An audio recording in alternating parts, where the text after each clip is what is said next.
Welcome to the Learning Pines YouTube. We hope this video helps. You start by confirming authority.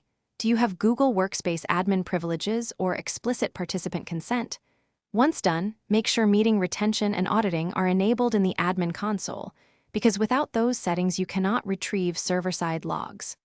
Also, avoid client-side packet capture on other people's devices. That violates privacy and likely the law. Instead, plan to work through documented admin channels so the data you need, if justified, is available ethically and compliantly. Next, continue by using legitimate channels. Workspace admins can view Meet audit logs and activity reports that include connection metadata.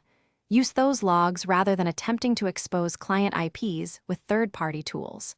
If the situation requires more detailed network data, escalate through your organization's legal and security teams so proper preservation and subpoenas are used.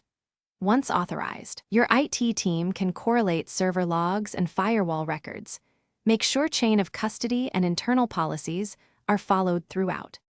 To complete the process, submit requests through your admin console or legal department and contact Google support if records appear incomplete.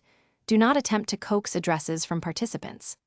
Once records arrive, have IT perform correlation and preserve evidence securely. If you can't find expected data, make sure retention periods were enabled and that you queried the correct time window. If not, enable proper logging for future meetings. Troubleshooting tip: if logs are missing, confirm admin roles and audit retention. Thanks for watching. Consider subscribing if we helped you.